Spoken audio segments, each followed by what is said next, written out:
Good morning, everyone. Thank you so much for joining us. I always say it's morning, and then I realize right after I say it that it's not morning for anyone else except for me. We have a full panel today. Ben Toth and Paige Hungry. I believe it's 6 p.m. We got Dust James on the road somewhere on the East Coast. I think it's probably 6 p.m. where Dust is. Where are you driving, Dust? In North Carolina. It's Noon. So it's noon, yeah. North Carolina. And Greg, you're in Chicago. It's about 2 hours difference from Yeah, the we're West 11 Coast. a.m. 11 a.m. Carlo Parcelli in Washington, D.C., and it's noon too there, right? Dayton's anus, baby. Same things. Ian should be joining us. He said he was going to be able to make it. He might be having some technical difficulties, but we do have, it's going to be a very full panel. Title of our program was Good Tear Gas, Bad Tear Gas. And that really just is a reflection of the hypocrisy of, protests. The official response to protests really just depends on how it benefits Western imperialism. Did anybody get the notebook? Because I don't have like a rules-based order notebook to tell which one's the good, which one's the bad. I'm just seeing what they write about them. It'd be handy to have one. Yeah, the rules-based order, there's no rules. The rules are the rules we say they are, and we're not obliged to follow the rules. I mean, that's just the crazy way it works. And there are no rules. The rules are, whatever we say they are. But we've got protests all over college campuses across the U.S. opposing genocide, opposing the state of Israel. Those are bad protests, very bad. We have protests in Georgia. They're protesting that Georgia wants to, the country of Georgia, that Georgia wants to, have a little bit of sovereignty, and they want to kick out these NGOs whose job it is to, push, Georgian political policy in line with Western imperialism. So Georgia says, no, we want to have some sovereignty. We're going to have a law that's not even as strong as the laws on the books in the United States. Right, Carlo? Right. Yeah. And you keep hearing it's called the Russian law in Georgia. It's the fucking American law. It's been in place since 1938. We were And the I'm gonna, first. to all of our ex-Soviet Georgian fans out there, I'm going to read the law to you in brief. Okay, it's not one little paragraph. It's the FARA law, Foreign Registration Act, was enacted to require individuals doing political or advocacy work on behalf of foreign entities in the United States, 1938, to register with the Department of Justice and to disclose their relationship activities, receipts, and disbursements in support of their activities. And it's not even 20%. This law, It's any amount, right? It's not even 20% of your donations coming from foreign entities. It's any amount coming from a foreign entity.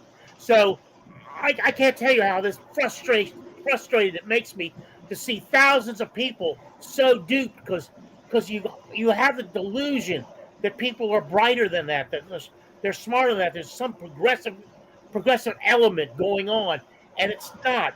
They're fools. They're dupes. And I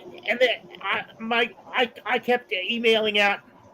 I kept looking for Victoria Nuland in the crowd handing out cookies. That's what it seemed like to me. What idiots!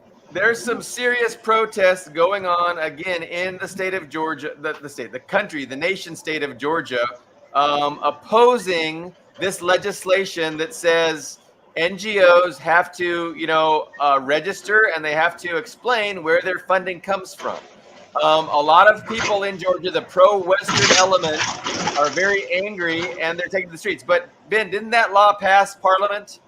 It passed the second reading, so there's one more to go. But there's a slight wrinkle because Georgia, by the way, I got some numbers which you'll enjoy. It's like 4 million people, 2 Budapests, less than half of Hungary. It's a small nation. And apparently, according to an MP, I'm not going to try this name, but I will try some others. There's 20,000 of them in this little Georgia, meaning one NGO per every 150 people. Do you know how saturated that country is with these NGOs? And now there's this Georgia Dream Party. They passed both of these, okay?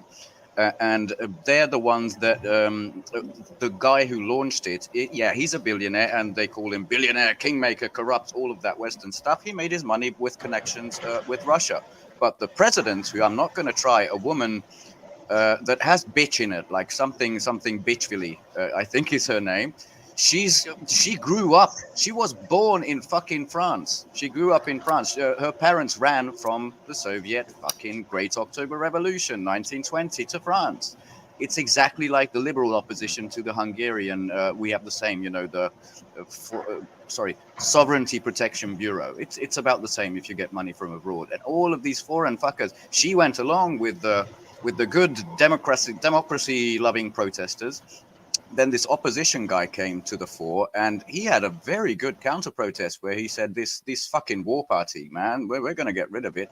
And then there were efforts to disperse them, the pro-democracy protests. And they used all the same tools that you see on university campuses, but they were the totalitarian, horrible stuff. In front of the Soviet-era parliament, all you need is the word Stalinist in there somewhere. Basically, all of it was deep, dark, totalitarian nightmare. And just at the same time, there's also Robert Fico's government in Slovakia. He's passing a law to do pretty much the same with the main media channel, right? The main national TV, which is infested with these NGOs and constantly does this pro-EU, anti-government content. He passes this, and apparently 10,000 freedom-loving what do you call them? Slovaks are now in the streets in Bratislava fighting for their true future and democracy and the European and NATO way. That's the good protesters versus bad, horrible Putinist governments. That's one aspect to the title. And it's another month before the third reading, so you can expect this for another month. Yeah. And then maybe after it's passed, it'll die down. Yeah. We'll have to see. Salom, whatever her name, bitchvilly, the president is probably going to veto it, and then she's going to have the hot seat, I think. We'll see. The U.S. seems really kind of worried. I mean, the way that these are escalating and ramping up these protests, and it just seems like the West is really concerned that this is a big deal. They're about to lose the state, the nation state of Georgia, because they really rely on this soft power apparatus to control the government and to make sure they don't have sovereignty. So they seem really scared. Hopefully the third reading, it gets passed. I'm sorry that it takes a whole month for that to happen, because who knows what kind of shenanigans the West is going to be able to, pull out of their hat in the next month. But so that kind of that's basically, Can I add just a little bit to that? Because everyone in their grandmother in Europe, these plastic unelected bastards, Ursula, Charles Michel, all three Baltic midgets and the Polish foreign ministers, everybody rushed to social media or official declarations to condemn the crackdown on the protests. And I'll tell you why. They're afraid that this is their future, because they put everything on Ukraine. And now the people are saying, well, fuck you. And they think they're right. They're not afraid of Russia. They're not afraid of what they're constantly reading. I just look for this phrase, hybrid warfare and Russian interference. That's not what they're afraid of. They're afraid of their people discovering shit. They were wealthy countries once. They had prosperity. All of that is gone on the altar that we call, Banderastan. And these fuckers are directly responsible. I think that's a wonderful thing, this panic. And I think I know where it is. Protests are just a euphemism for Russian hybrid warfare. And you know this, Ben. It is now, yeah. Yeah. Other protests going on, there's other bad protests in France. There was, I know, somebody, Ben, you had that juxtaposition of protests in France versus protests in Venezuela. Yeah, we can play. Remember, it's the rich, sophisticated Paris, the heart of Europe, and the poor, backwards, totalitarian dictatorship of Venezuela. It's May, International Labor Day, whatever it's called. We just call it Labor Day now. And so basically, this is how these two went. There were huge clashes.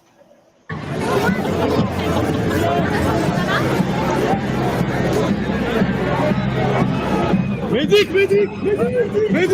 that Macron on the right? Is that Macron? No, it isn't. Because that's Chavez. Not Chavez. That's what's his name? It is Maduro on the left Maduro, when yeah, the camera Maduro on the left. zooms in. It's just among the people, red shirts, all Yeah. that. It's a poor, impoverished place, still, under multiple sanctions. That's how they treat their leader.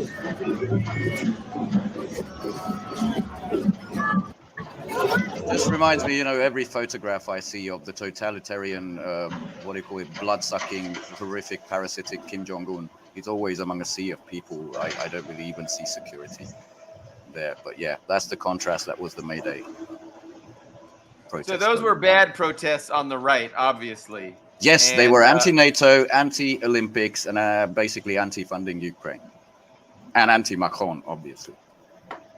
And then you got a good picture. Can I interject a comment on the hypocrisy of the Yes, Georgian please. law?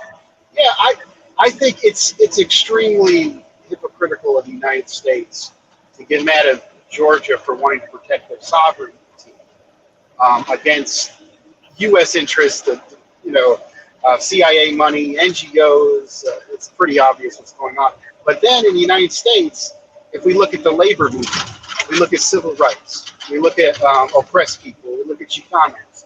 Every time workers and oppressed people want to stand up for themselves, it's the Russians intermingling. When it was American unions, it was Black Americans, it was Chicano Americans, or people who didn't identify with America, standing up for themselves. And then that's the Russians somehow doing it. It's crazy. Now they're doing it on the campuses now too. They're like, somehow the Palestinian protesters are Russian. Just to add to what you're saying, get ready that it's not just going to be Russian and Chinese interference, but Iranian hybrid warfare. The blame game has begun, that the protests are Iranian soft power in the US. Get ready for that. It's Hamas. Hamas has infiltrated our universities, and it's not just they're not just in Gaza. I mean, that's been flatly asserted.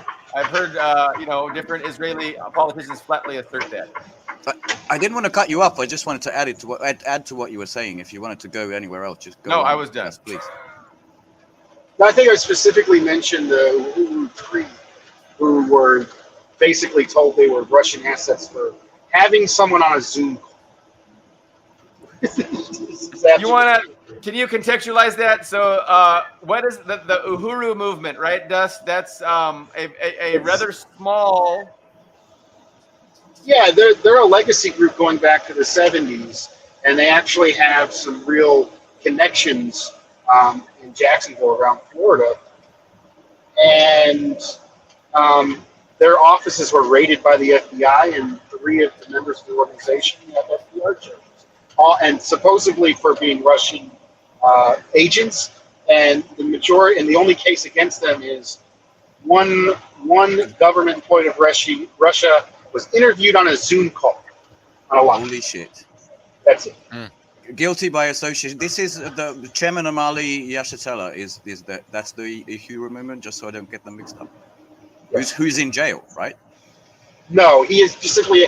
They have major FBI charges against him. So he's basically a way of defunding. No, he's not detained. It's a way of basically making them fight for their legal rights, so they can't empower the press. Yeah, it seems like they've just pissed off the establishment, and the establishment is doing what it does in trying their best to destroy the movement. And there's no reason, there's no justification. All the charges are bogus. But that's what happens in a dictatorship. I'm just thinking about the weight of this. Imagine, I know we're a small show and we're not going to have, but having the deputy ambassador of Russia to the UN, Dmitry Polyansky, on this show, and suddenly the show's pulled. That's kind of what we're talking about. Guilty by association by talking to someone. Yeah, it would be nice if they just pulled our show and didn't prosecute us for being Russian agents, because that would probably be a kind of expensive and kind of probably turn our lives upside down. But anyway, still, if the ambassador would like to come on, we are more than happy to host him. Yes, we are. So, Israel was a big topic last week. We talked about, Max's great article on, how the Soviet Union was part of the process of the creation of the state of Israel. And we talked a bit about how the Zionist lobby, how powerful it is, how it's able to, wield influence in a way that benefits Israel. But we have acknowledged that there's a wide diversity of thought. Dust was hoping to get a more Marxist-Leninist, perspective from Max and us maybe last week. I know Greg had listened to, or, he heard Dust's request, and he has put together a bit of a presentation on kind of laying out the actual Marxist-Leninist approach as he sees it to understanding the power of the Zionist lobby. I don't know if that's a fair way to introduce it or not, Greg. More or less. Would you like to maybe start with that, or does anybody else have anything they want to say before we start? Do you have some preparatory statements, or should we start with the video that you're so kindly already shared with us? Oh, that's towards the end. So yeah, I was going to talk a bit first. Yeah, please go. Go ahead. Okay.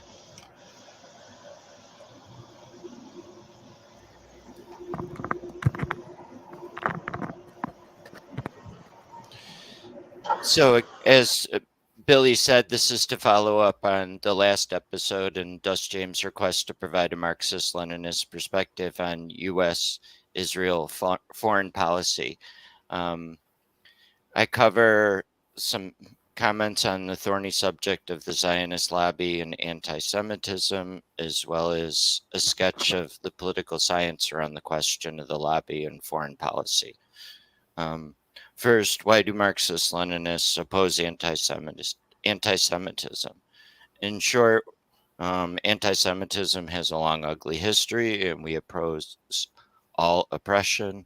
And second, anti-Semitism has a destructive effect on working class unity and derails the class war. As Stalin wrote in 1934, national and racial chauvinism is a vestige of the misanthropic customs characteristic of the period of cannibalism. Anti-Semitism, as an extreme form of racial chauvinism, is the most dangerous vestige of cannibalism. Anti-Semitism is of advantage to the exploiters as a lightning conductor that deflects the blows aimed by the working people at capitalism. Anti-Semitism is dangerous for the working people as being a false path that leads them off the right road and lands them in the jungle. Hence, communists, as consistent internationalists, cannot be but irreconcilable sworn enemies of anti-Semitism. In the USSR, anti-Semitism is punishable with the utmost severity of the law as a phenomenon deeply hostile to the Soviet system. Under USSR law, active anti-Semites are liable to the death penalty. So talking about the Zionist lobby in itself is not anti-Semitic. It is clearly real and exercises influence, particularly domestically, where it pushes to ban BDS and enact legislation equating anti-Zionism and anti-Semitism. Also, many sincere Jewish and non-Jewish commentators are proponents of this explanation for U.S. West Asia foreign policy, but it cannot be denied that this explanation mirrors the structure of modern anti-Semitism, as it states that a small group of Zionists or Jews are corrupting key nations around the world for their own benefit. Zionism, a reactionary right-wing ideology, depends on anti-Semitism as its reason for existence, and arguably is an anti-Semitic movement itself, with Zionists having a history of working with the Nazis and themselves perpetuating anti-Semitic stereotypes. The statistics in paper Billy read from on Tuesday about U.S. Jewish disproportionate money in politics was published in Israel. where they are seemingly bragging about Jews' disproportionate political power and proudly reinforcing a classic anti-Semitic trope. In an interview with Electronic Intifada, researcher Tony Greenstein, author of Zionism During the Holocaust, The Weaponization of Memory in the Service of State and Nation, quotes Zionist philosopher and author Jacob Klatzen, who was the editor of the paper Die Welt, as writing, quote, "If we don't admit the rightfulness of anti-Semitism, we deny the rightfulness of our own nationalism." The first pamphlet by Theodor Herzl, called The Jewish State, states on page 26 that the cause of anti-Semitism, its immediate cause, is our excessive production of mediocre intellectuals who cannot find an outlet, downwards or upwards. That is to say, no wholesome outlet in either direction. When we sink, we therefore become a revolutionary proletariat, the subordinate officers of all revolutionary parties. And at the same time, when we rise, there rises also the terrible power of our purse. So there you have it. He accepted all the caricatures. Jews were either too rich or they were revolutionary and subversive. So what was the answer? It was to form a Jewish state where Jews could congregate. Further, Greenstein quotes Burl Katzenelson, who was deputy to Ben-Gurion and saw the rise of Hitler as, quote, "an opportunity to build and flourish like none we have ever had or will have." Ben-Gurion himself said that the Nazis' victory will become a fertile force for Zionism. Greenstein also documented that the Zionist movement lobbied the Nazis to not allow Jews to go out of Germany anywhere but Palestine, and Palestine could only admit 15,000 at maximum per year, which was the British rule. So what did that mean? The rest would stay in Germany and perish. Do Zionists corrupt U.S. foreign policy towards Israel and the region as commonly charged in progressive critique? Before getting into that question, what is U.S. foreign policy and interest in the Middle East? To provide a brief sketch over the last 100 years of U.S. involvement in West Asia, there are three broad phases. Phase 1 began after World War I. Unlike Britain and France, the U.S. had no troops or colonies in the region post-war, only investors. Significant investment by U.S. capitalists in Middle East oil began with the creation of the Turkish Petroleum Company, which was later renamed the Iraq Petroleum Company. This company was initially a British-owned company, but was later internationalized to include American, French, and Dutch interests. The Red Line Agreement, signed in 1928, was crucial. It was an agreement among oil companies, including Standard Oil of New Jersey, later Exxon, Standard Oil of New York, later Mobil, to restrict oil exploration and production in the former Ottoman territories outside of Iran to the Iraq Petroleum Company. This agreement effectively divided control and profits from the oil in the vast region among these major international companies. The Iraq Petroleum Company remained active until it was nationalized by Iraq in 1972. These companies are now back after the Second Iraq War, finally. Phase 2 began after World War II. After the war, U.S. involvement was more direct. All U.S. embassies in West Asia were directed to negotiate oil concessions, and one of FDR's last diplomatic efforts was to secure the still active U.S. alliance with Saudi Arabia, which exchanged access to the oil for defense guarantees. As Max Perry discussed on Tuesday, the U.S. was initially more ambivalent towards Israel and tried to keep good relations with the Arab states.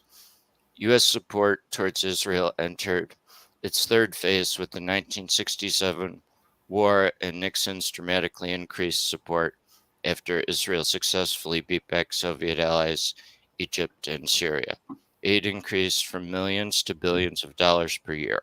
This began the full period of unambivalent and generous support towards Israel, along with partner U.S. proxy regional police Iran, plus continued support for the Gulf monarchies and Arab comprador regimes, which continues till now.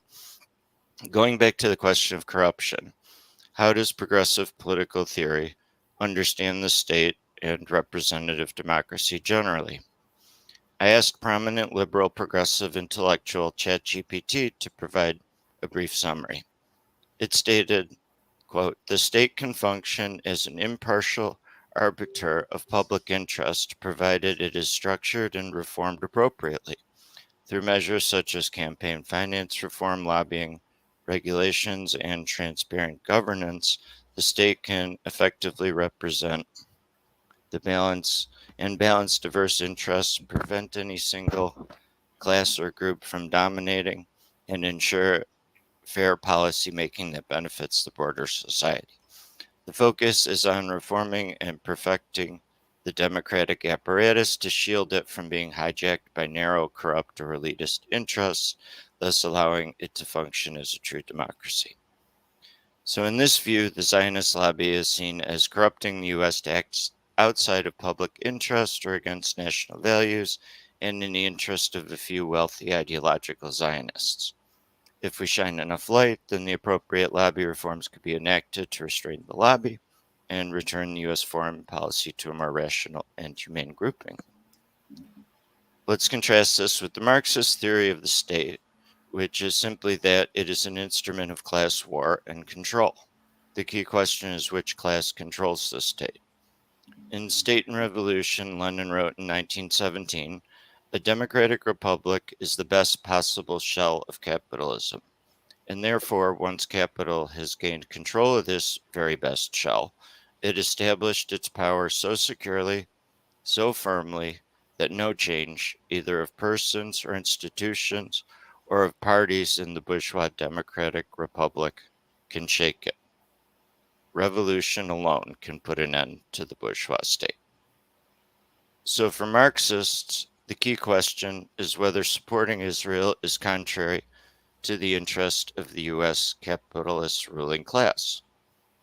I'll wrap up with this 3-minute clip from YouTube station Jedel English, where the progressive interviewer challenges Tunisian Marxist Mac Agil on this question. Go. Ben? Yep. America could normalize Israel's relationship with other neighboring countries, say Saudi Arabia, especially United Arab Emirates, Bahrain, but other places, like as they did with Egypt. So America could slowly leave the region, tilt to Asia, go and spend most of its energy towards China, and not being worried so much about this place. Yeah? And Israel doesn't want that. Israel is like dragging America back into West Asia. As we've seen in the last 192 days, Biden says, we don't want a wider war. We don't want escalation in the region. We don't want to see a war with Iran. And Netanyahu says, it's not up to you, mate. You're going to see it. We will force you. We will drag you into a war. Yeah? That's the image that people are portraying. And U.S. wants to go to Ukraine. I mean, especially Democrats are desperate to spend more in Ukraine, whereas Netanyahu is like dragging them back into West Asia. And that's like more like Mearsheimer and Walt theory, that is because of the role of the lobby. So it's a contingent matter to America. It's like something which came out of that specific history of U.S.-Israel relationship, but it had life of its own. It was almost like an organ which became oversized, and now it's like endangering the life of the overall body. Whereas in your idea, and also Ali Qadri's idea, Ali Qadri's idea, it's not the case. And Israel is still essential to the interest of US imperialism. So let's start from that. Looking back to the last 192 days, what price do you think America has paid for defending Israel in 2023 and 2024? How's the stock market doing?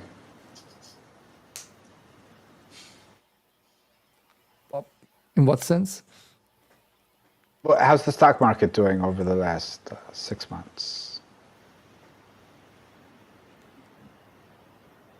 I mean, it's doing fine, right? It's doing fine. So it's a very broad brush indicator. But my point is that the stock market is one of the ways we can register the health of the perspectives of the U.S. investor class who controls the empire, right? They're not particularly upset with this war. In fact, there's now some dissension occurring over the war, and there's different perspectives about how to continue to prosecute the war, right? But overall, the war has not been harmful to the process of worldwide accumulation. I mean, people are generally okay with the war. Not only, so that raises the question, first of all, why are people okay with the war? It's like, what's necessary to maintain the health of overall accumulation? What's necessary to maintain inequality? What's necessary to maintain capitalism, right? These questions I feel like these questions are very much bracketed. They're walled off. They're not entered into by people who are putting forth this hypothesis that somehow the war is damaging U.S. empire. Somehow the war is damaging U.S. capitalism. Well, what is the alternative to the war, first of all, right? What is the alternative to the war? That's where that clip ends. So welcome to Blowback, the talk show where we watch other talk shows. Sorry, it was good and informative. I just joke thought. Yeah, my final thought is Etchel's not contradicting the thesis of this show, namely the U.S. empire is in decline, but rather reminding us that imperialism serves the top capitalists who have no choice but to engage in imperialism, no matter the holistic destructive effects.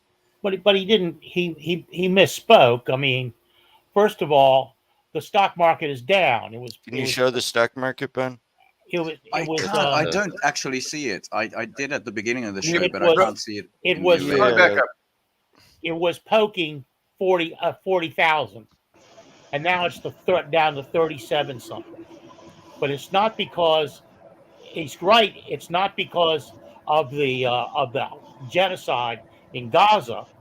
It's the because blue of dot there is the day sanctions before that the shot war. themselves in the foot. Yeah, that's down about 2,000 points. So he's wrong about that. Since the beginning of the war, it's way up. It's It's declined a little bit in the last couple of months over the interest rates, but yeah, it's not. This is a happy market. It's not what he said it was, and it certainly was. It certainly didn't go up because of the war in Gaza. That's debatable. That's debatable. Right. That's a happy market. No, it isn't. It's not debatable. Yes, it is. A lot of the stock market is the Russian manufacturers, and if there's escalation of conflict, then that has direct effects on the stock market. Even rumors of escalation of conflict can have beneficial effects. Fair point. And when there is threats of broadening conflicts, there may be lower oil production from the competitors, or at least a more conservative bent to oil production, which can increase the monopoly and also that's the too U.S. simplistic of you. I'm sorry. No, true. When it comes to the stock market, that's way too simplistic.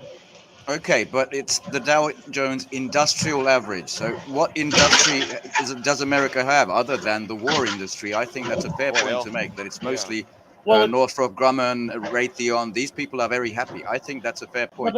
As for the actual economic indicators, there was a very interesting, let me just say this, and it's your court, Carlo, where the Bloomberg found this poll somewhere that apparently U.S. businesses are way more optimistic than consumers, and that the belief in a strong economy when it comes to business was 80%.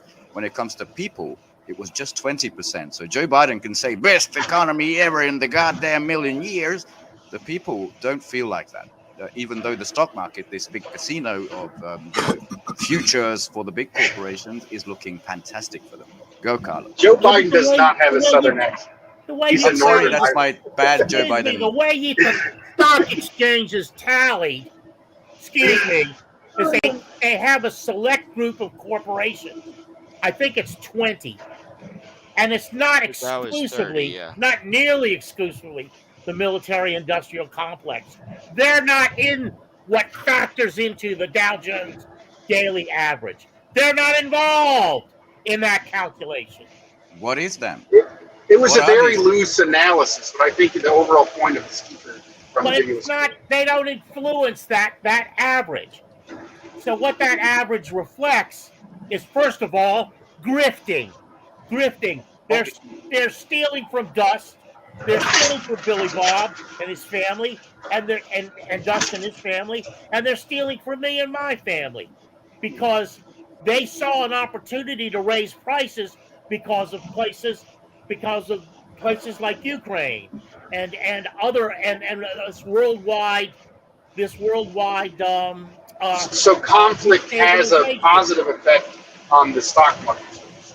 What's that?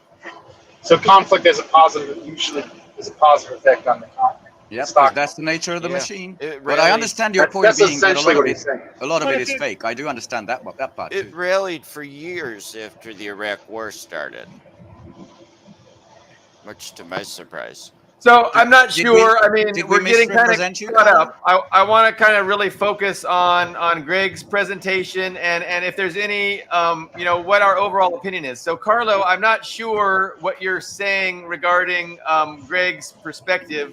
I know you're taking issue with the fact that the guy in the video said the stock market was doing well, but if you look at the graph since the war started, the stock market is way up. I mean, it's up considerably since before the war started. So I mean, that's a fair Yeah, point. before the war started, it was up. Well, And did you it's see been the up. chart? Did you see the chart? So the war started here, and it was down at 34, and then it went down a bit, and then it's just been way up. It's been way up over what it was since the war started.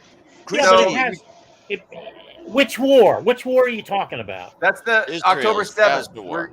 The, This is okay. 10, October 10-7. Okay. So, but you also have Ukraine to consider. Yeah, for 2.5 years. Wait, we have a viewer question. Maybe it's best for you and Greg to address Christy Darsness here. I hope I pronounced that right. What do you guys think? Can you read the question? I can read it out, of course. Other than history, what is the fundamental difference between anti-Semitism, Islamophobia, racism, and any other intolerance/prejudice? Politics, the stock market? I don't know if there is one. The way they're manipulated by the ruling class to maintain their power. That's about it.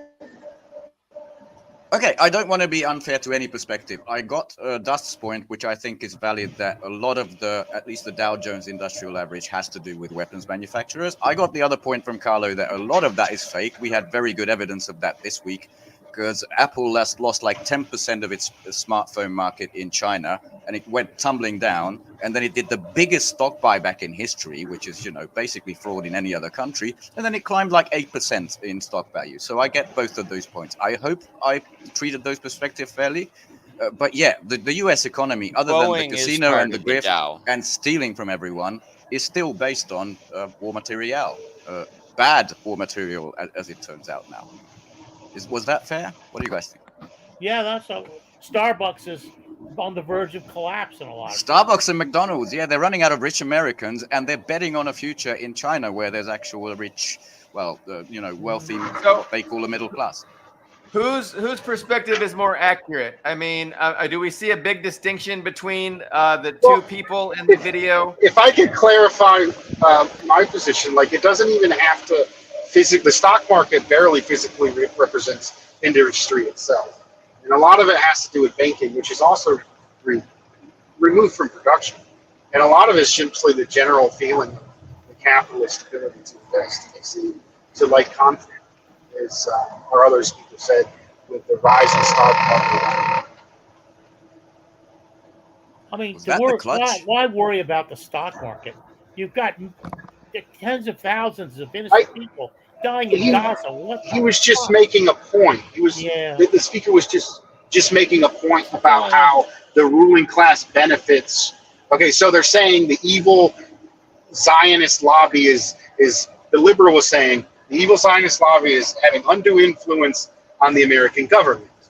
And yes, Israel's lobby actually controls some U.S. politicians to it. But if you look at who is actually controlling overall the U.S. government, the monopoly capitalists, they are the primary beneficiaries of the existence of Israel and Israel's attack and influence on maintaining the entire region as a dependent, isolated, poverty-stricken region. Yeah, I get that. I agree with all that. I just think bringing the stock market in as the example sometimes is too convenient a trope. Between the two of you, can we agree that I think it's a measure of well-being for the richest people in America, the mass industrialists and all that, and it just keeps going up every time there's a conflict? Is that fair, Carlo? They love. I don't care about the stock market. I know. They seem to love when the graph goes up, right? We have what Smedley Butler's for an example of that. I mean, he lays the blame on major corporations. So, I mean, that's been self-evident all along. But all I'm saying is to involve the stock market now, given all of its machinations, which most of which I don't understand. The derivatives and that sort of thing. Well, I try to, and I don't know. Mathematical algorithmic nonsense that they do. Most of what occurs there is just on paper. It's not like it's really what Dust is saying. It's not industry.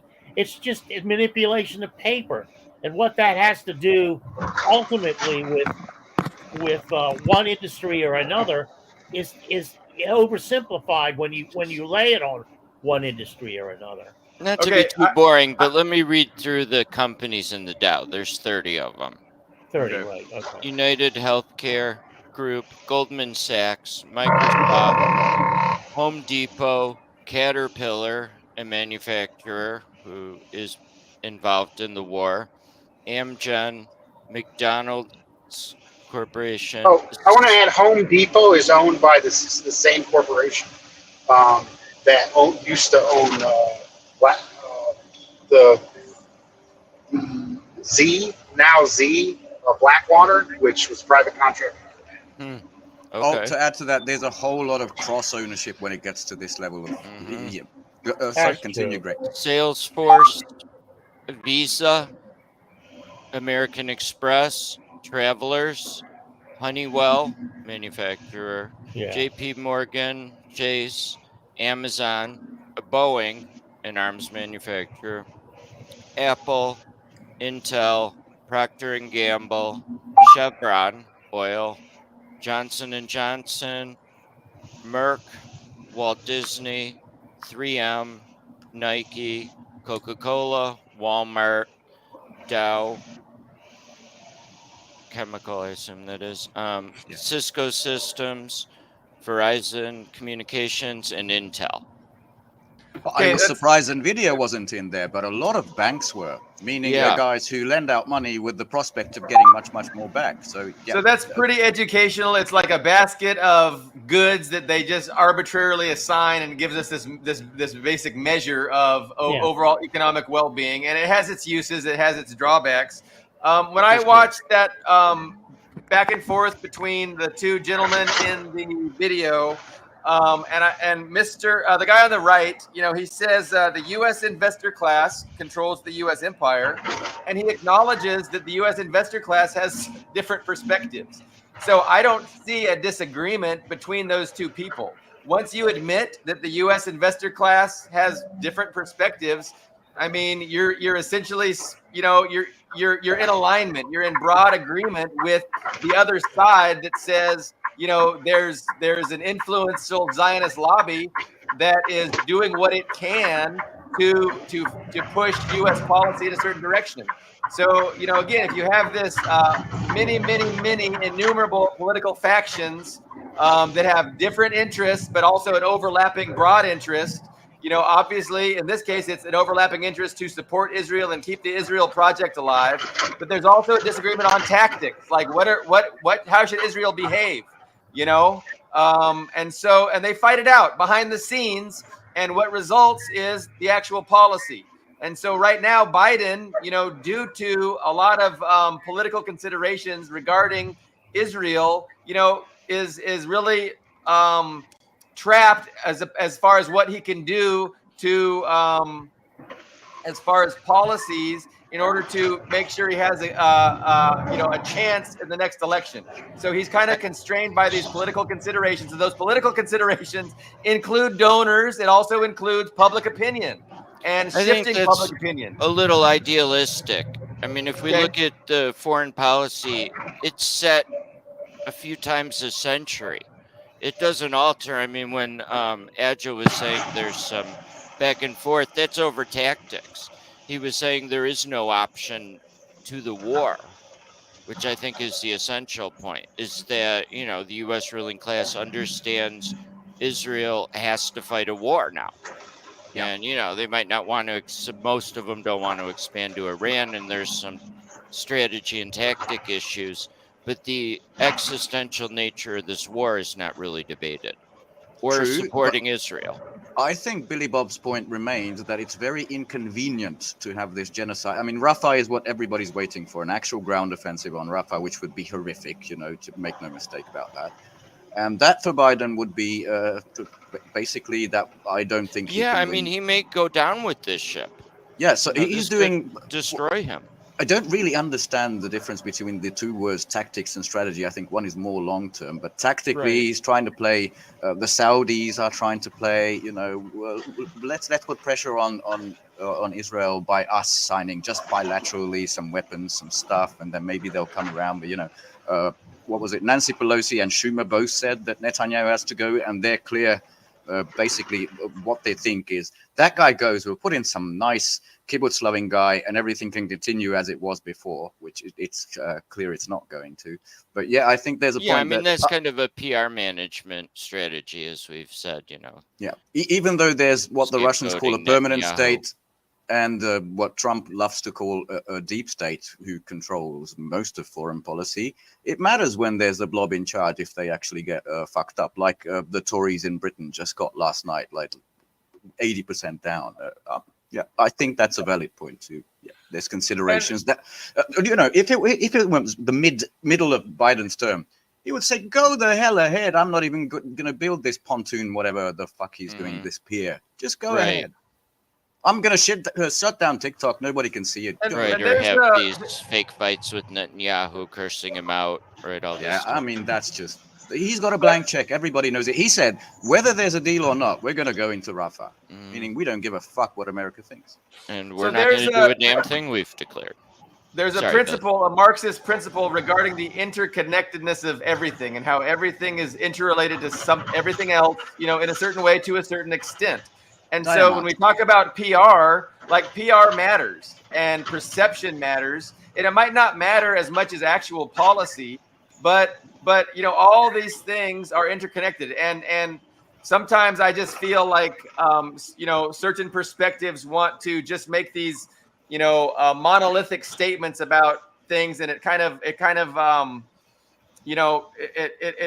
fails to appreciate the interconnectedness of everything when you try and pretend that there's these strong, solid lines of demarcation between different issues. And anyway, I don't know if that helps at all, but that's my frustration sometimes listening to the people that say, it's, and I'm not saying you're saying this, Greg, but there are leftists that accuse people. Anytime you say there's a Zionist lobby that is interested in, pursuing a certain policy against anti-Semites, that those people are, they're wrong and they're anti-Semitic, and for them to suggest such a thing just demonstrates their own depravity. Like, so I think you're describing clearly they're there. A dialect, like you're describing a dialectic. So, yes. I mean, overall, the Marxist position is the Zionist lobby is a vassal state to Western some profits, and they operate for that purpose. And then there's some controlling. They also have effects backwards. Yeah. Onto the donor state. Yeah, and then some of that Zionist lobby, it's ultimately controlled by Western capital, can control some of the politicians in the United States, but it's ultimately controlled by them. And to say it's To say there's no divisions amongst the ruling classes is simplification. But then to overestimate them is another simplification. The truth is, there's two seemingly contradictory ideas, and the truth is somewhere in between. We go about getting them. But I think there is also a tendency. I think the tendency you're describing is correct. But there's also a tendency which can easily appeal to anti-Semitism to overestimate the power of the Zionists, which is also another simplistic viewpoint. And I think I'd like to. I'm about to have to get out and work, but I just want to add. I want to thank him for his presentation, and just add on it further. And if we notice that the U.S. strategy of the ruling class in the Middle East has basically been gangsterism to destroy any competition. And if we look at what Israel has done, Israel is used to attack Iran. Israel is used to attack Syria. Israel is basically there to stop any competition with U.S. banking and U.S. oil companies. And that is its purpose. And it kills its own people. It makes its own people unsafe to benefit for that process. Okay, I'm going to go ahead and get back to work. Then I wanted to say this to you, but I'll then say it to Greg, because Max Perry made this. That's where this began, and we are continuing, it seems, in the same vein. I love it. But there's two agitators on Twitter X.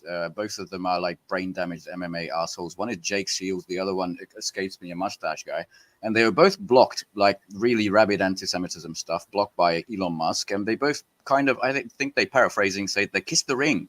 And they came back with much more like incredible Jew hatred, And that seems to go back to your point, that is something that's perfectly acceptable to the lobby. People who would simply read that the what is it called, the AIPAC stuff, they are now stopping to fund Republicans who voted against the vote, and they say, look, they control our Congress, a foreign entity. That's what they would say. But there's only two places in this world where major US, I'm not sure which ones, but admirals, like high-ranking military officials, said it's our unsinkable aircraft carrier in the region. One is Taiwan, and the second was Israel. Absolutely true. Yeah, and that's the dialectic. It's feedback loops. They have effects on both sides. Even though people who say, when they look at the world, when they look at the totality of everything, and think, here's what's going on. There's a Jewish plot to dominate the planet. They've created both capitalism and communism, and they fight it out amongst themselves, to control the world under a Jewish sovereignty. Like, those people are the actual. That's what's fair to call the actual far right, by the way. Not every fucking government in Europe, but that you can call the far right. Right. Because that's exactly the same. 1930s Germany. That's what it is.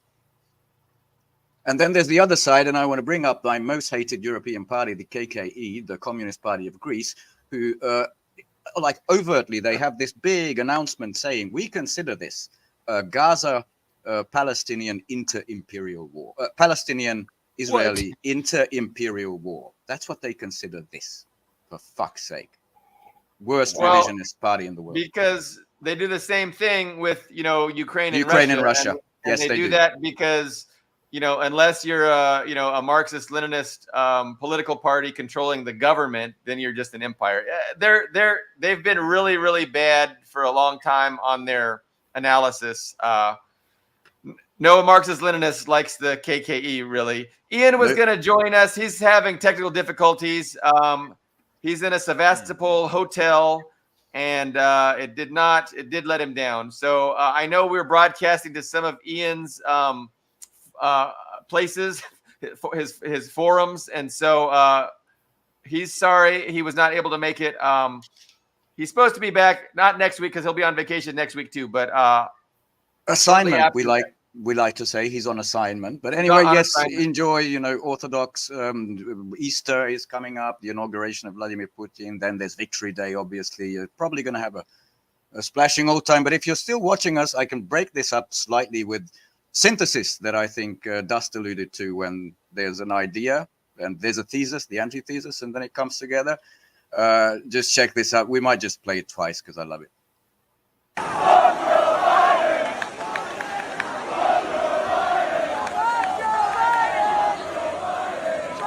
protesters answering the call. They find something that unites them, something they can finally agree on, which is let's go, Brandon. So ostensibly, that's two different protest groups in opposition to each other, finding unity in opposing Joe Biden. His ratings are at like a 40-year low, I've heard. Yeah, below every. So the poor guy, it's not easy to be a popular figurehead of a declining empire, and I don't know what else he could do, but yeah, he's reviled widely, and it's not going to be easy going forward for any figurehead government to try and manage this debacle that's taking place on all fronts, and to try and spin it and try and make people happy, because ultimately it's the main contradiction of capitalism. It's they're pursuing an agenda. They can't help but pursue an agenda that is not in the best interest of the vast majority, and that's just the reality of capitalism. And so eventually those contradictions are going to catch up, and you're going to have a problem. And so now they're reckoning with that problem. But Greg, I do appreciate that it was a great presentation. I'm if I was smarter and more articulate, I would say I would do a better job of processing the issues and the dichotomies and the different perspectives, and how they're not really that different. I don't know. What are you guys have thoughts? Any more thoughts on Greg's issues? To me, I want to make it real neat. I want to put, this is one view, this is the other view, and this is the correct view. But it's so complicated. It's not that easy to do. And I think there's I think there's truth to what we agreed on and what we talked about last week, that it's somewhere in the middle. And but I don't know if everybody agrees with that. I don't think there's much debate for foreign policy. I think domestically it's in the middle, too, very heavily influenced by the Zionist lobby. I would draw a line between the two areas. So foreign policy, I mean, definitely nobody, I mean, I wouldn't say, the Zionist lobby is all powerful or is dragging the U.S. into things. Because again, I think with like Iran, we would have had a war with Iran 4 decades ago if the Zionist lobby had something to say about it. And ultimately it is, the establishment consensus, the consensus of all the, capitalist investor class that decides policy. But I think, I think there can be opportunism, and I think there can be, a way to exploit reality in such a way that forces the consensus in a certain direction where it would otherwise not want to go. And that's not necessarily due to the power of the lobby per se, but it's partially due to that, but it's partially due to just the reality of, really everything. So for instance, if Iran, let's just say Iran, it's a variable. If Iran just launches some missiles at Israel, the consensus is going to be, okay, we're going to have to declare war on Iran. We don't want to, but Iran is dictating what we have to do. And I think, there's factors like that can take place and force action in a certain direction where they otherwise would not. And I think the Zionist lobby could, Netanyahu could just launch some missiles, initiate World War III, and drag the U.S. in without them wanting to. They haven't done that yet, but they've been trying to do things like that. Anyway, it's not just black and white. It's not just the Zionists have no control over foreign policy, and ultimately the veto lies with the with the establishment consensus. I think they have agency, and they can be opportunistic. Well, it's been brought up exactly. in relation Go ahead, Greg. to Soros, a Jewish billionaire. Is it important that he's a Jewish or Zionist, or that he's a capitalist and an imperialist? I think he's actually anti-Zionist. He's never been a very big supporter of the state of Israel. He's not really happy with the state of Israel, but he does have a liberal agenda, it seems, and he's definitely anti-Russia, anti-China, pro Right. He's Western he's Empire. an imperialist, anti-communist. But Haim Saban, I'm a one-issue guy, and my issue is Israel. Now he's passed away, but I mean, how more upfront? You know, I mean, I don't know. Do we just not believe him? Who He doesn't were care you about saying? Israel. Who? What's that? Adelson, you were saying? Oh, Haim Saban. Oh, I don't know who that is. He was a media mogul, and he was, you know, one of his famous statements is, I engage in politics. I do a lot of political contributions, and I'm a one-issue guy, and my issue is Israel. So, I mean, you know, can he, you know, force the establishment consensus to declare war on Iran? No. But can he buy politicians? Can he like Bloomberg make the mayor of New York, you know, call these protesters anti-Semitic? Because if you don't do that, you're not going to get reelected next year. Or the current day Bill Ackman, a billionaire, and the two Seinfelds, the couple, can fund these anti-Palestine protests. You know, what I can I add my little, because you always like to put a ribbon on the whole thing, and what I've learned in the last 10 years is, you know, when we talk about in Europe, like Brussels, we no longer talk about it as just Brussels, the city. It's deputized by the United States. And exactly the same happened to Ukraine. But when the United States gives an order, you're not supposed to attack Russian energy facilities because that's bad for my bottom line, my results. They can still go against that. That the same can happen in Israel. You're not supposed to do this and that. Well, who cares? 90-something% of the people want this war and agree with everything we're doing in Gaza. So fuck off, United States. They can do that, even though they're fully bought subsidiaries. You can be cynical, and you can say the U.S. really doesn't care about high gas prices. They just don't want to be looked at being responsible for them. So as long as they can push the blame to Ukraine, it's like a wink, wink, nod, nod. You know, don't attack. The hands, US the PR, the image that has to be washed and nice, and that's what's failing, and that's what's I think dangerous for them.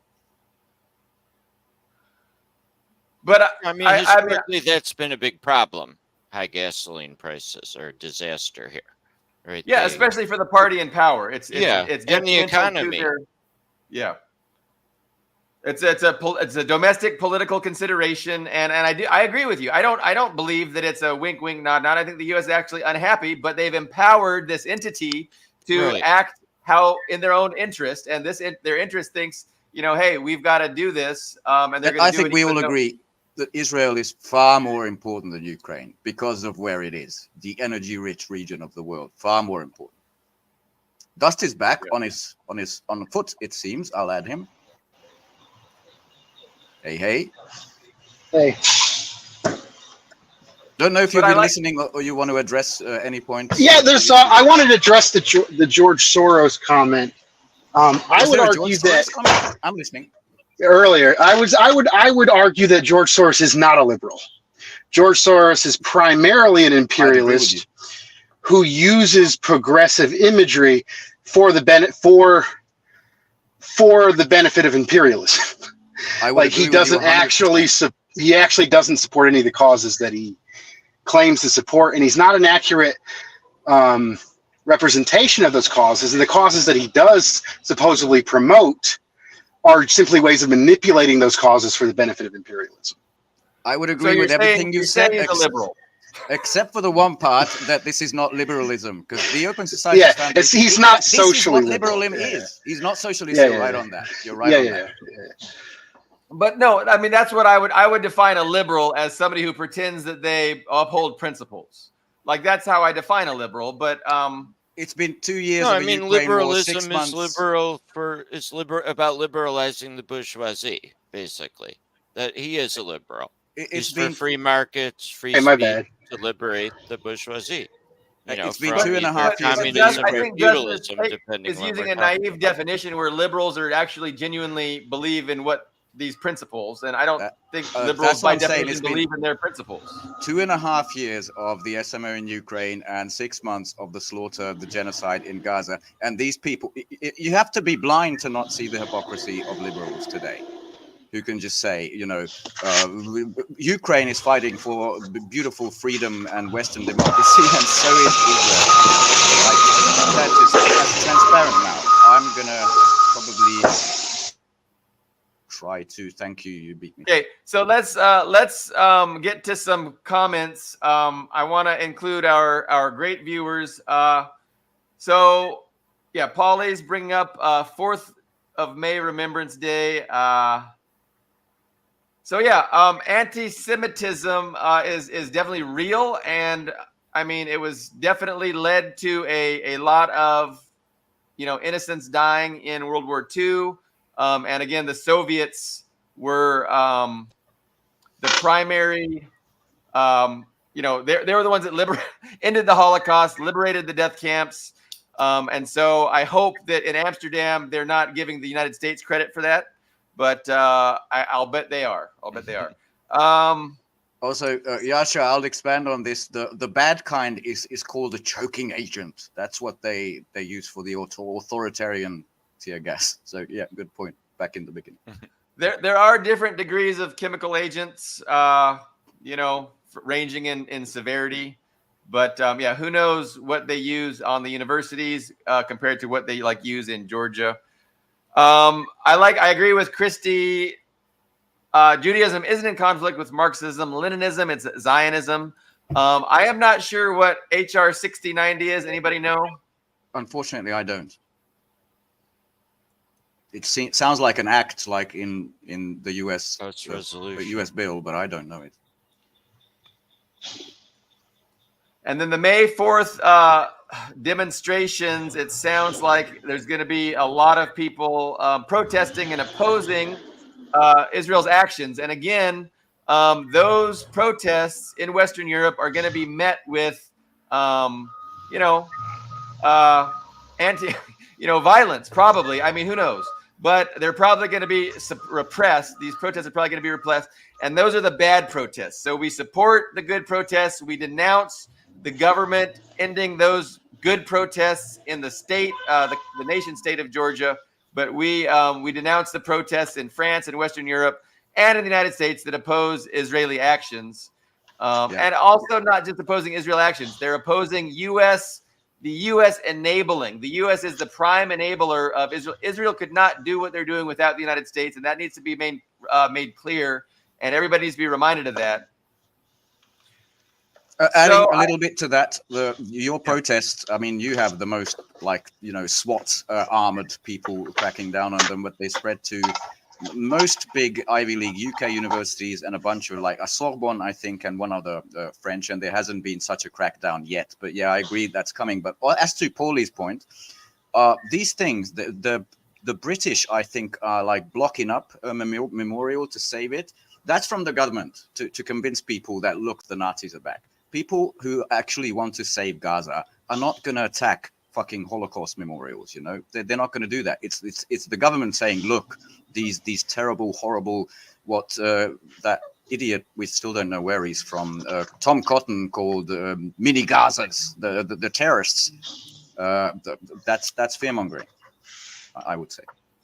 So yeah, there's a definite PR, public relations strategy to depict these protesters as anti-Semitic, as hating Jews, and then there's a lot of false flags going on too. So you've had Max Blumenthal and Aaron Mate on the Gray Zone have documented different instances where the people that are yelling "kill all Jews" have this Jewish Brooklyn accent. Yep. And they were having a good laugh at that. And so, the truth is there's that going on, and there might be actual anti-Semites, being, boisterous or being involved in these protests, but they're a tiny, tiny minority. And I don't even want to acknowledge that they even exist. It's possible, of course, because there are anti-Semites. But the vast, vast majority of these protesters are just protesting genocide. That's it. They just oppose genocide. And so for them to be depicted by our representatives like the despicable, disgusting turd of a human being, Todd Cotton. Is that his name? Todd? Tom. It's just they're the worst of the worst. And it's despicable, really, to try and pretend that these student protesters are anything but legitimately upset at our government enabling genocide, because that's what's really going on. Look, And we can watch that bastard, but it's 40 seconds we'll never get back. Do you want to? yeah, no, I'd like to, just to All right. see the human vermin in action. We're here to discuss the little Gazas that have risen up on campuses across America and the liberal college administrators and politicians who refuse to restore law and order and to protect other students. These little Gazas are disgusting cesspools of anti-Semitic hate, full of pro-Hamas sympathizers, fanatics, and freaks. The terrorist sympathizers in these little Gazas aren't peacefully protesting Israel's conduct of the war. They're violently and illegally demanding death for Israel, just like their ideological twins, the Ayatollahs in Iran. Good deflection at the end, don't you think? That's a good redirection. No, we needed to play that just so people have an idea of how ridiculous that motherfucker It's is. insane. Why you is know, it his illegal to wish for death of Israel? Anyways, it's not. But his constituency agrees with him about the protesters. Biden And- does. He and finally there- addressed. His constituency agrees with him about the protesters. Beat the crap out of them, jail them, throw them off the bridge, and at the same time they're anti-Semitic. Yeah, you can protest whatever rights you want here or there, but going against major U.S. foreign policy, that's a no-no. That has to be beat down. He's appealing to a minority, and it might be a majority of his constituency. It's Well, possible. it's a majority. Of his Right now, it's a constituency. majority. Okay, Of Americans. What I took away No, from that is I would majority disagree. of Americans, Carlo. No, it is. I've done a study. I think majority of Americans are have a primary emphasis on their economic concerns and their own well-being. When it comes to Gaza, the majority of Americans can't even spell it. So let's get rid of this myth, okay? And the ones that can, that exist in the MAGA electorate, if you want, are anti-Semitic. Come The on. only reason they might support and usually racist, and usually upper middle class and business owners and whatever they are. But the thing is that, and the only reason they would support Israel in its actions is to bring about Megiddo, the final war where Jesus Christ comes back. So Cotton believes that. Johnson is a thorough believer in that. So is Marjorie Taylor Greene. Yeah. And I mean, but MAGA is a very small minority of the United States. It's a very small minority. Well, whatever. I really didn't. Vocally, it's a small minority, but generally, it's a lot of people.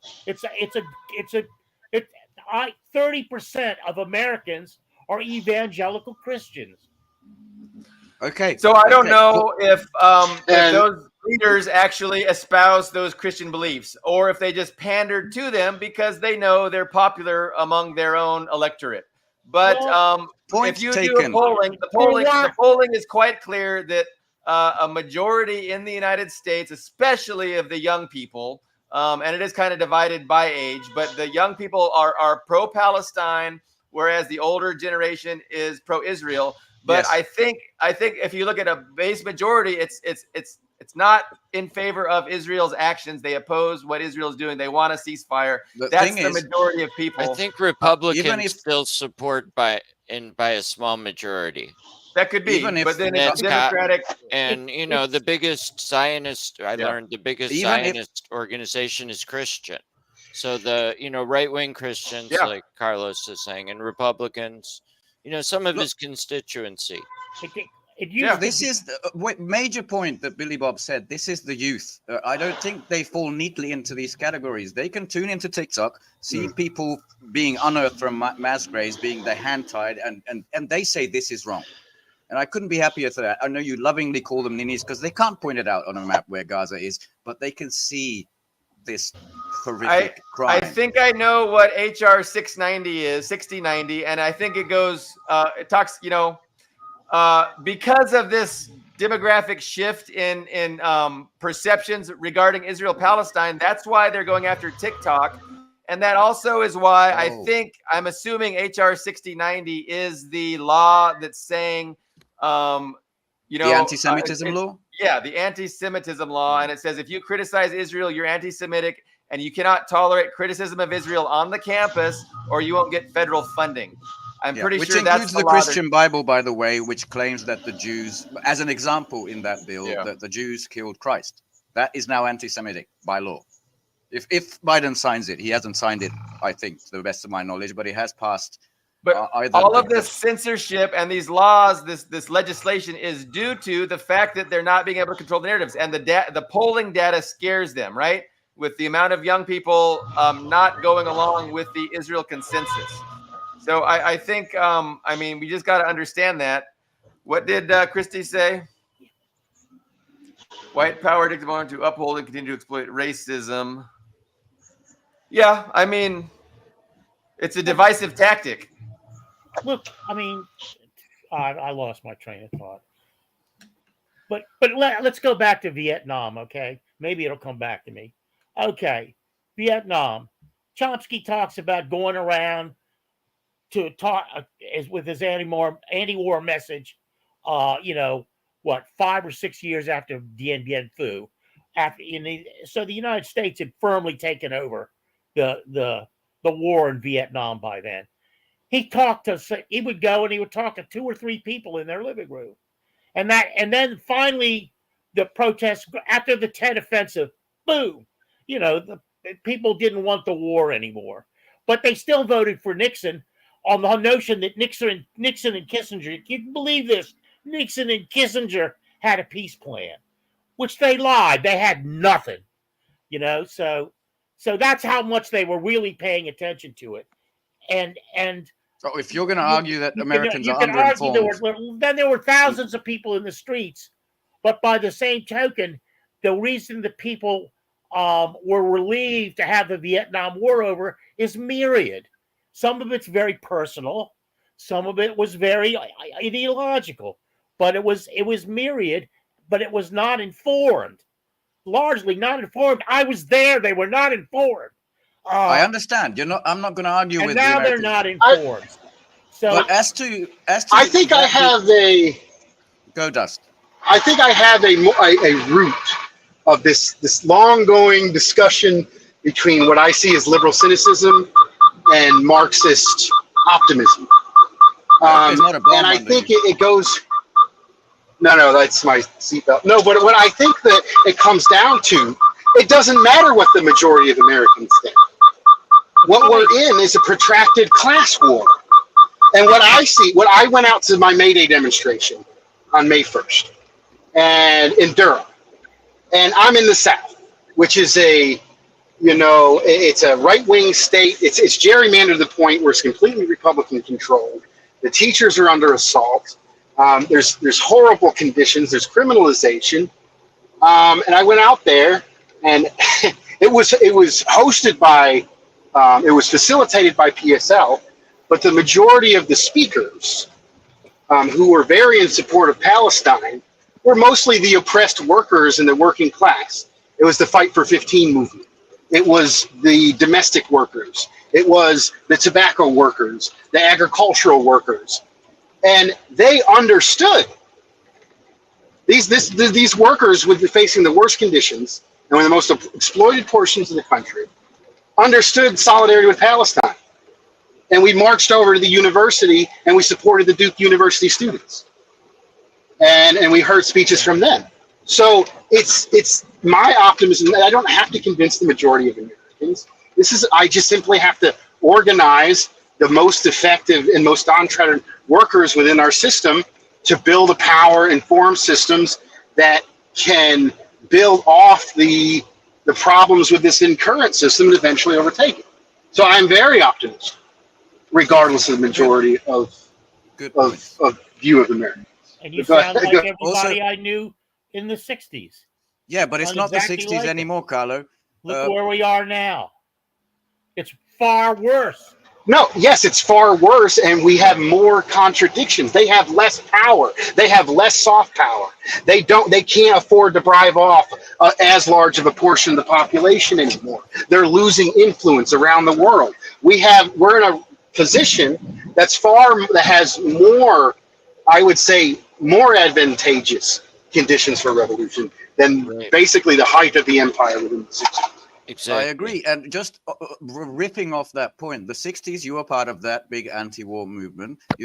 I think you think it failed for some reason because people still voted for Nixon. But what was apparent, not just because of the anti-war protest, but because of the Treasury going pretty much impoverished, is they cannot afford body bags coming home. That's when they started deputizing one country against the other and using Ukraine and using other places because that's something they couldn't afford.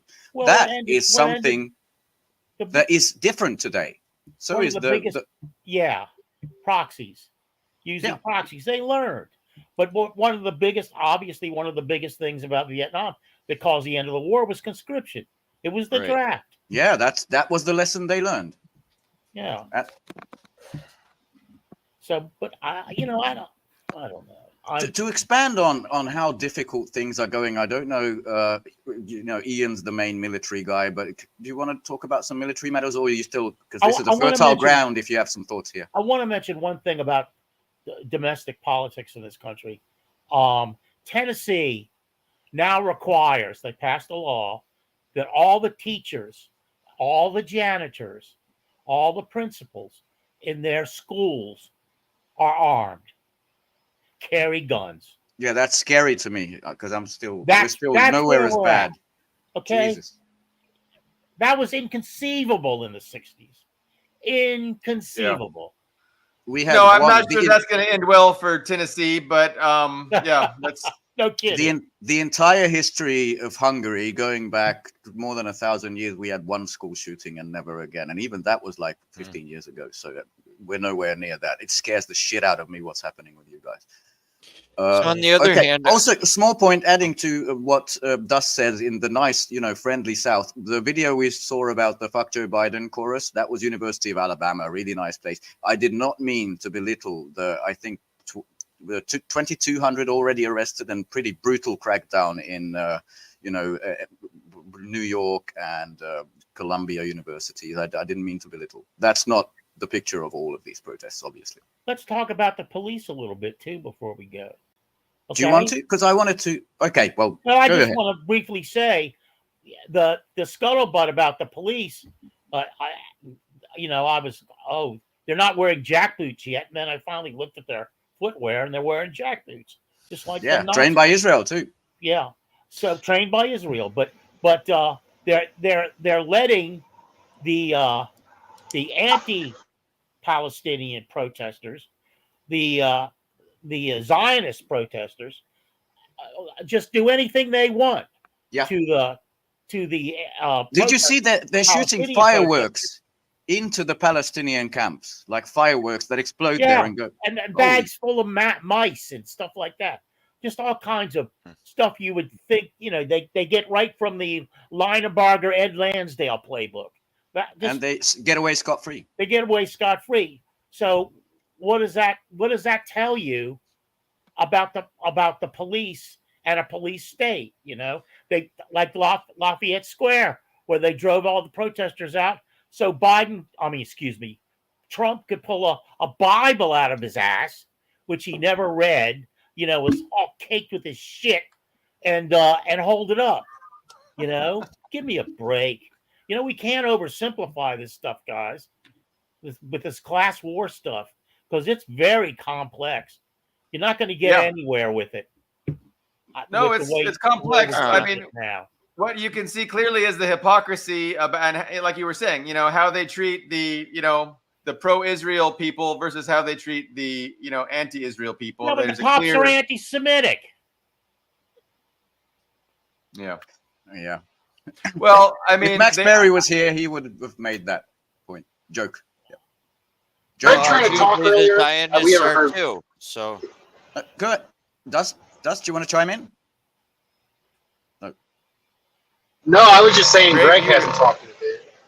Yeah. Oh, sorry. Great. Yeah, I wanted to jump in and on board of Dust's optimism right now.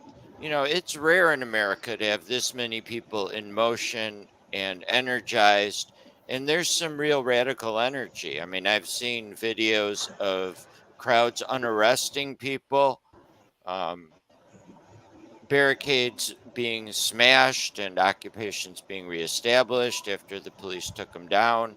In DC, the police refused to take down one of the encampments. So this is rare. You know, this happens once a decade, maybe. Couple of decades. Yeah. So I mean, what the press and everybody's ignoring is the crowds were far larger for the second invasion of Iraq, far larger, and the government just did what it was going to do. yeah. You know, it just Yeah, So the anti-war movement of the second Iraq War just went away, didn't it? Just like Occupy, yeah. just went away. Well, Occupy was Uh, repressed. It didn't Yep, go away. that's- yeah. Well, yeah, that's what I was at the same point. I was part of Occupy. Occupy was brutally suppressed, just like the student. Yeah. Brutal Yeah. Occupy. And this has been the playbook of every single major movement in the United States since I've been alive, going back to the beginnings of Black Lives Matter, Occupy, Wall Street, and then Black Lives Matter and Swing, Palestinian. It's brutal suppression and hot, big money co-optation.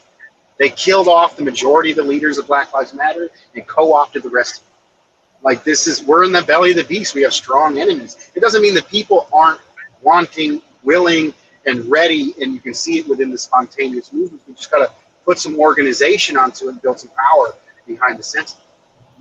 Yeah, you know, and the worse the economic situation for ordinary people, you know, everyday, the price of everyday goods get, the more fertile ground to question the bullshit. Because every economist that runs opinion pieces that it's you, the economy's fine. Why don't you see it? That's what they're running with. Mhm. And the worse it gets, the better. I think the better it is for potential organization. I do want to transition a little bit to some good news in the end around Ukraine, if anybody permits it. But, you know, there might be some other thoughts around here. well, I had several and I've forgotten them all, like Carlo. Oh, no soapbox today, Billy Bob? Okay. Give me a second. Go ahead. Let's talk about Ukraine. I want to bring the good news here because it's not necessarily for Americans, unfortunately.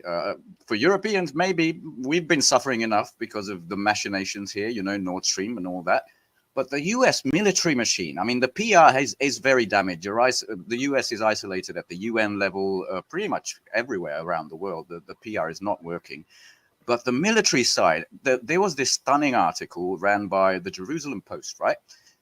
One of the biggest Zion newspapers, that during Operation Truthful Promise, these fucking interceptors that were, shot from the Patriot system, that apparently Ukraine is clamoring over. We need 7 of them, but 25 to protect the country. 1 out of 10 hit their targets. I mean, Israel just admitted their shit. I haven't seen the actual, you know, reaction on the graph go down for whoever does that, Raytheon maybe. But that was, I think, an enormous, we're going to switch to something else. And that's the shit that Ukraine wants. And we don't have enough interceptors for it anyway, to send to Hong Kong, the wars you want there, to send to Ukraine, to send to Israel. And in the meantime, I mean, when it comes to wise moves, TM, this guy takes the cake.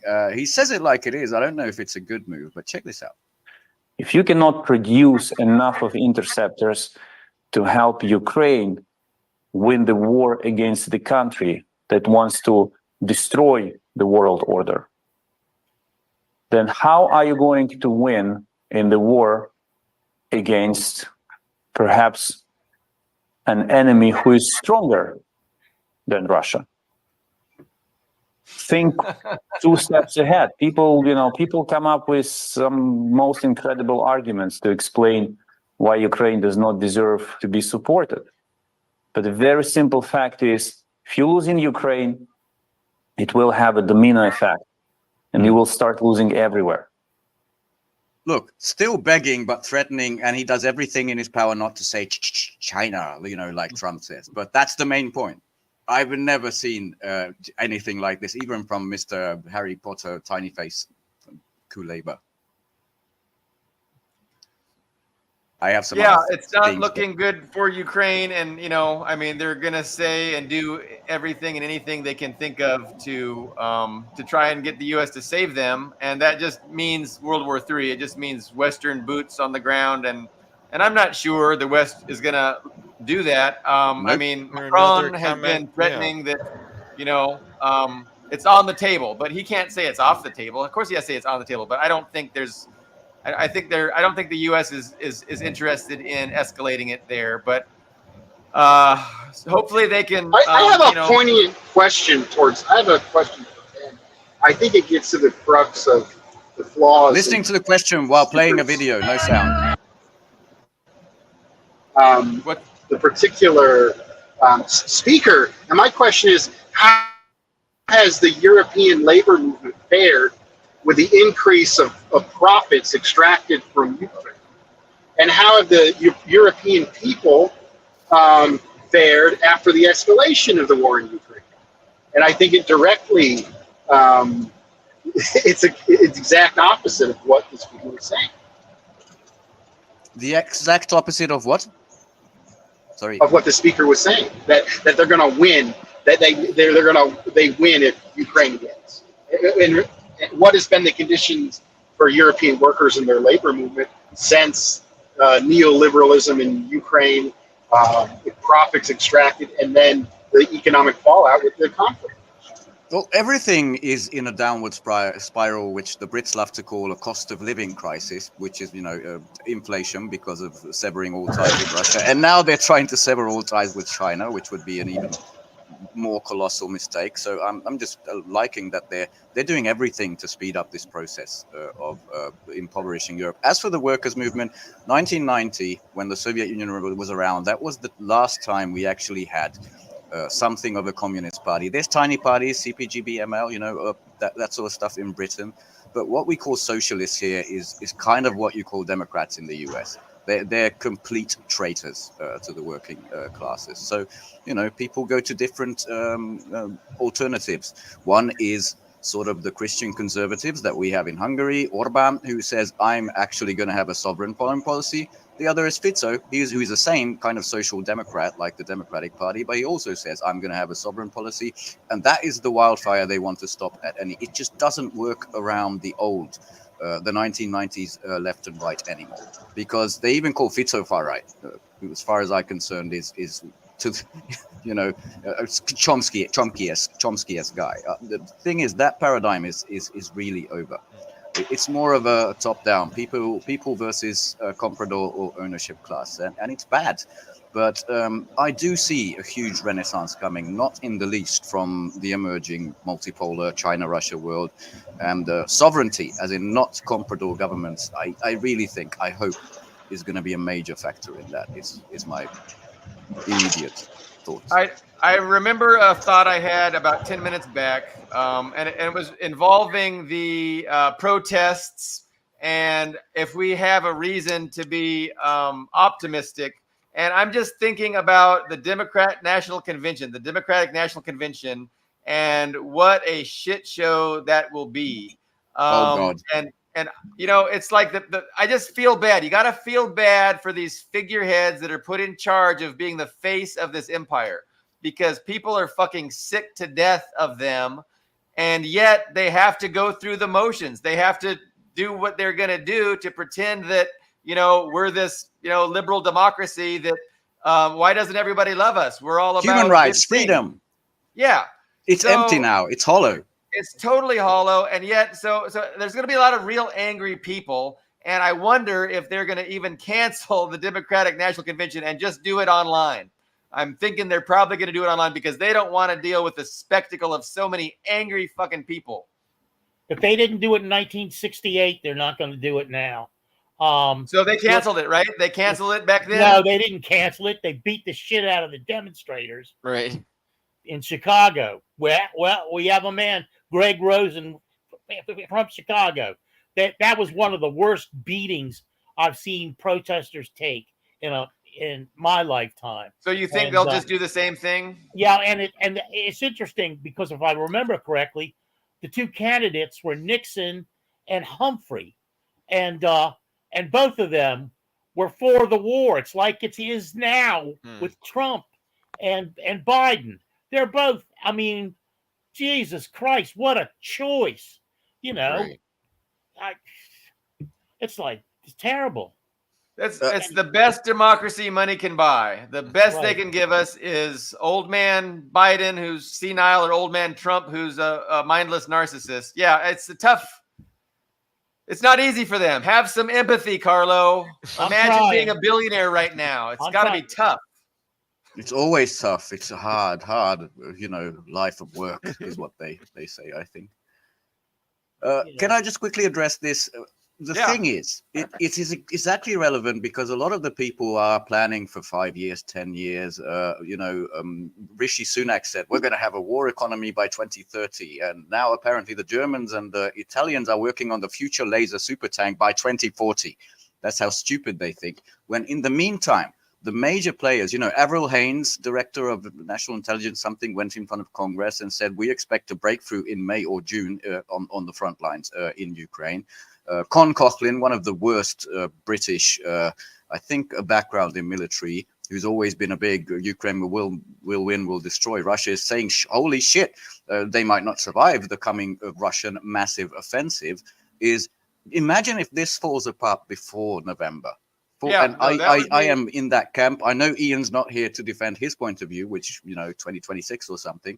But we'll have that conversation at a later date. Just imagine this falling in the lap of Mr. the 100-year-old zombie, who I think is going to die in office if he actually gets to rig the game enough. He gets elected again. But I want to address Christie's statement too. I think Ukraine matters very little, and you're right. Ultimately, it matters very little. But there was this battle over the aid going to primarily Ukraine, but that was all political. So you're right; it was a surface battle, and I don't think there's much interest in Ukraine now in the United States among the general population. They're very. And I'm biased because they're our neighbor to the east. Yeah, and I have to say also, I kind of agree with Ian because every night I look at the progress that the Russians are making and taking territory in Ukraine, and it's very slow.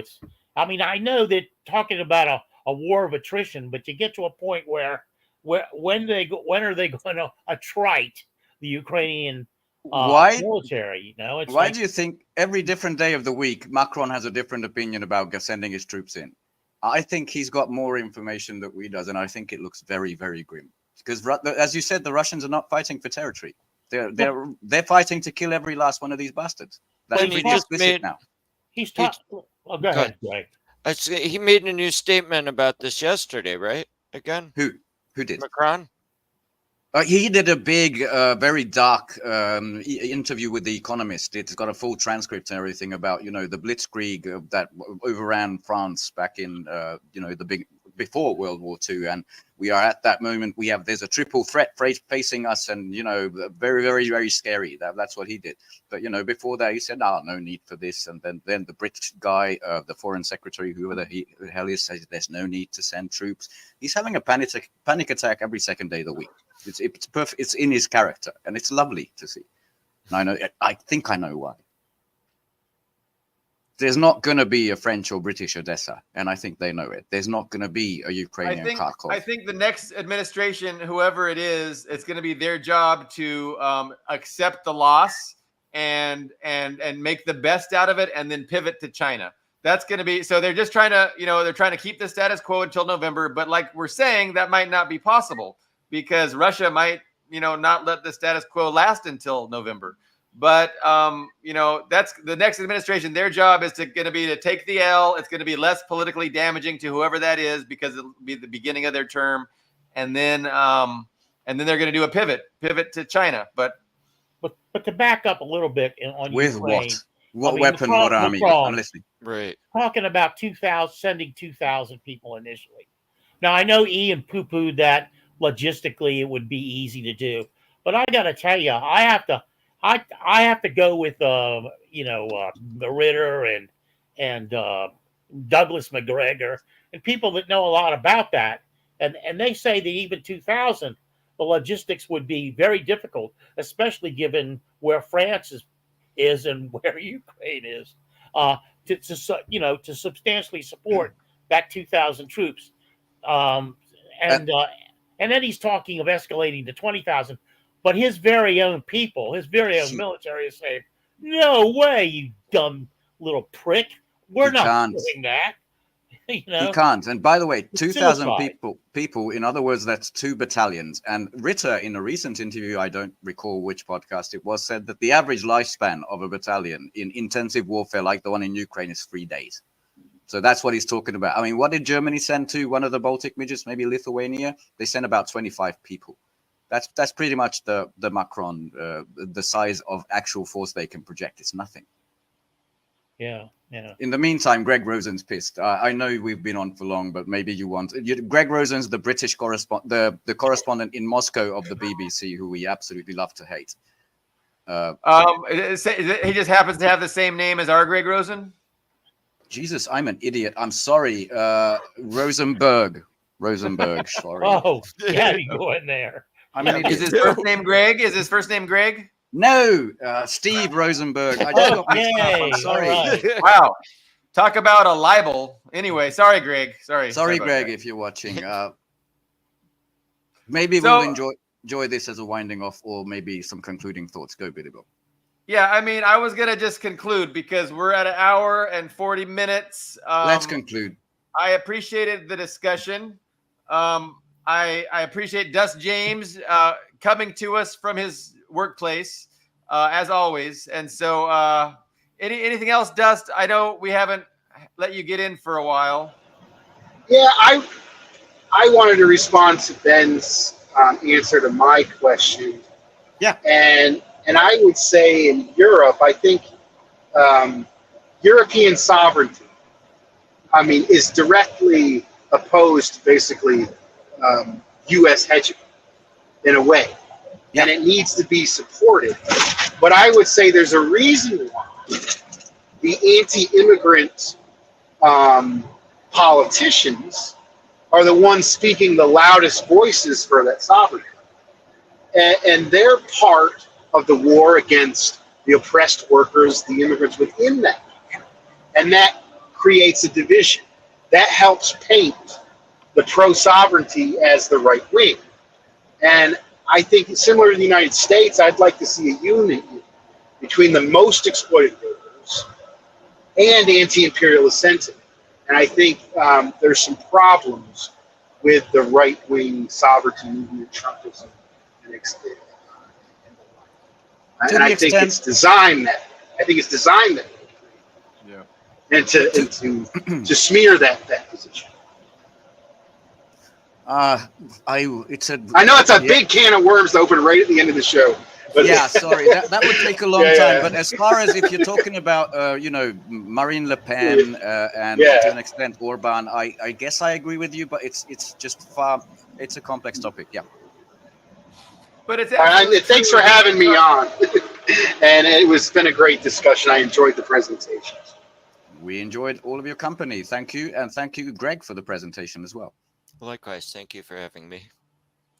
Okay, yeah, we will have both of you guys back very soon. We'll be back Tuesday with episode 78. I was gonna give my 2 cents on what you guys were just talking about, but we'll save it for next week. We always have time next week. So we will see you then, and just thanks again.